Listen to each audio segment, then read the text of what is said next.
Good morning, or should I say good grim morning, my spooky friends.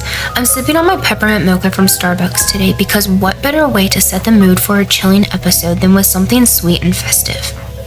After all, the holidays are here, and while many are wrapping presents and gathering with family, for some, Christmas is a time that brings back haunting memories.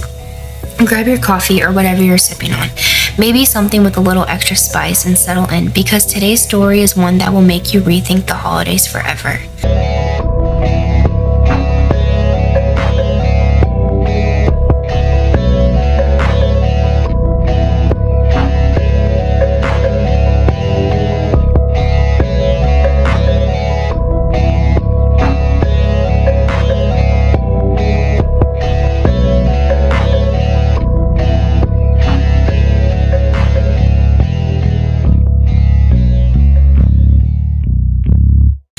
You see, Christmas is often a time of joy and celebration, a time for families to come together, but in December of 1996, for one family, their holiday would be marred by tragedy.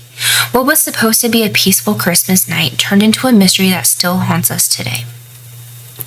I'm talking about the chilling case of a little girl named JonBenét Ramsey, whose life was tragically cut short just days after Christmas. JonBenét, a 6-year-old beauty queen, was adored by many for her charm, her beauty, and her innocence. But behind that sparkling face, a mystery was brewing, one that would leave the nation in shock. What really happened that night in the Ramsey household? Was it the work of an intruder, or was it something much more closer to home? Let's dive in, my friends, and unravel the mystery. JonBenét Ramsey was born on August 6 of 1990 in Atlanta, Georgia, to John and Patsy Ramsey. From the moment she entered the world, it was clear that she was destined to capture attention. Blonde hair, big blue eyes, and an infectious smile. She was the quintessential all-American child. But JonBenét wasn't just another sweet girl next door. She was a beauty queen, following in her mother's footsteps. Patsy Ramsey herself was a former pageant queen.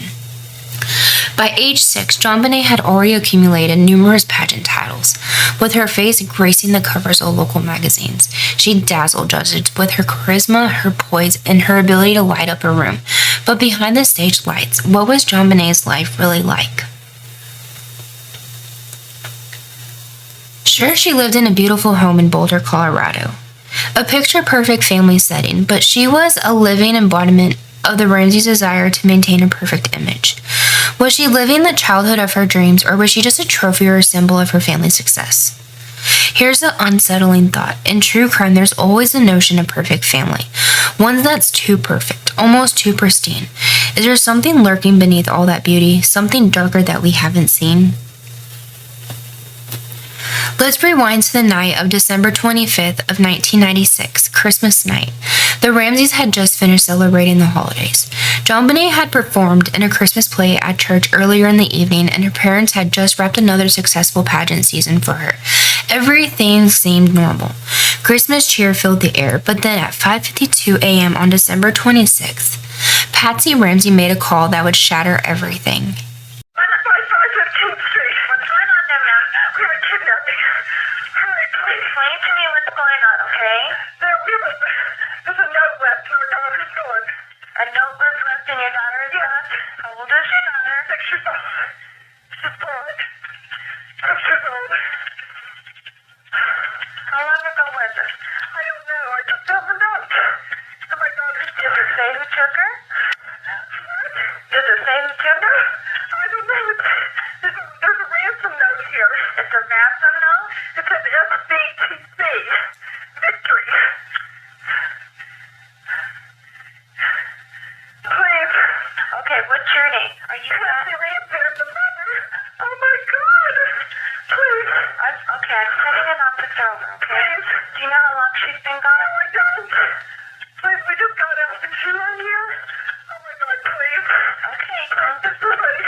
When police arrived, they found something that didn't add up. A ransom note, a 3-page letter written in Patsy's handwriting, demanding $118,000 for JonBenét's release. The note was strange. It was long and bizarre. It read, "We have your daughter. You will be sent a message to what to do next." And this is quote unquote, "Don't try to contact the FBI or the police." And then the kicker, you'll be sent instructions on where to deliver the money. And let's be real, who needs 3 pages for a ransom note? Not to mention $118,000. Why such a specific amount? Was it a coincidence, or did someone know John Ramsey's exact bonus that year? And here's where it gets really strange. The house showed no signs of forced entry. The intruder was supposed to be just there.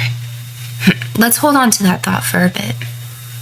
Alright, my grim friends, before we dive back into the mystery of JonBenét, let's take a quick breather. You know I've been sipping on my peppermint mocha this whole time, and it got me thinking coffee and parenthood.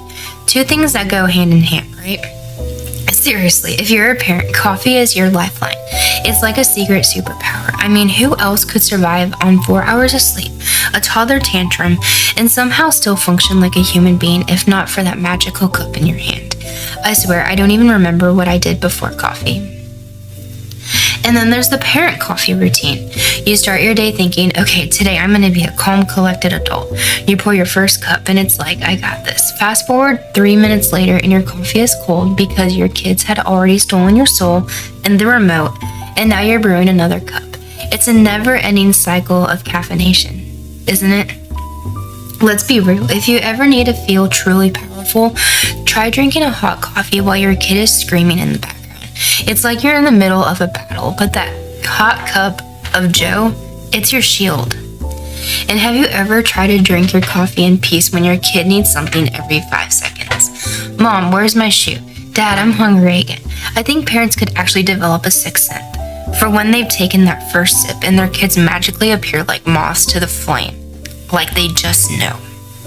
But hey, no matter how much we complain, coffee is the unsung hero of parenthood. Without it, we'll all be living in a fog. So here's to the moms, dads, and anyone who's ever managed to survive a day with their kids. All thanks to that sweet, sweet caffeine. Alright, let's get back to the mystery, shall we? Grab that next cup of coffee, you're gonna need it.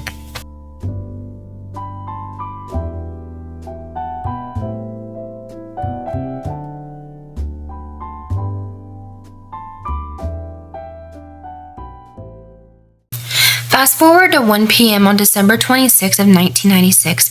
Hours after the 911 call, JonBenét's father, John Ramsey, found his daughter's lifeless body in the basement of their home, hidden under a blanket. She had been strangled with a garrote, and there was blunt force trauma to her skull. It was a brutal murder in the truest sense. But here's the kicker. No one heard anything. No one saw anything. The family was home all night, yet no one noticed anything unusual. Her body was in the basement, a space the family used often. How could they not know? Let's talk about the family for a moment. They were thrust into the center of the investigation almost immediately. Could they have been involved in JonBenét's death, or were they just victims of a tragic yet terrifying crime? In the ransom note, it still doesn't make sense. If this was a kidnapping, why was JonBenet still in the house? Why not take her? What's going on here?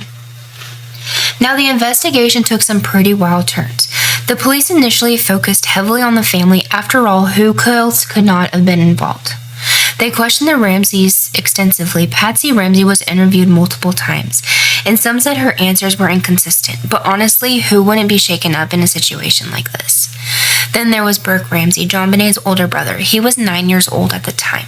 Speculation ran wild, with some even suggesting that Burke may have accidentally harmed JonBenet, leading to her death. But to this day, no evidence has ever supported that theory. So why the focus on Burke? Let's not forget the family portrait, a Snapchat of a perfect family. Was that just an image, or was there more tension behind the smiles? Could JonBenét's death have been an accident, a mistake, or was it something far worse? Let's talk about the theories that have kept this case alive in the public's mind. Some believe an intruder was involved, a pedophile, or someone who'd been watching the family. DNA found under JonBenét's nails didn't match any family members, adding fuel to the fire of that theory. Then there's the inside job theory. Could someone in the house have been responsible? Maybe the ransom note was an elaborate ruse. Could it have been staged to cover up a horrible accident or something darker? No one has ever been charged, and despite advancement in DNA testing, the case remains unsolved.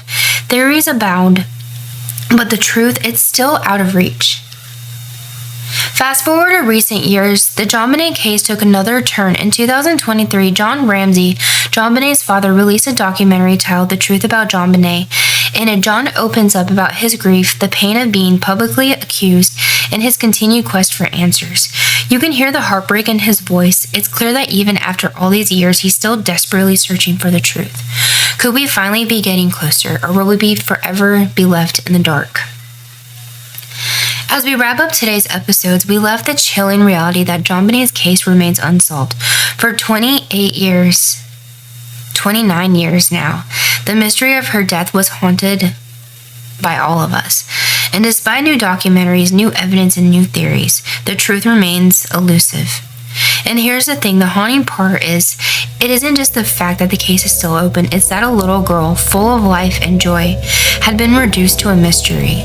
Was she the victim of an intruder, or was she betrayed by someone who was loved and trusted? In the end, we may never know, even with recent documentaries that just got published here a couple weeks ago. Will we ever find out who her killer is? But one thing is certain, the story of JonBenét Ramsey is far from over, and the mystery, it will forever haunt us. Thank you for joining me today, and as always, have a wonderful Grim morning.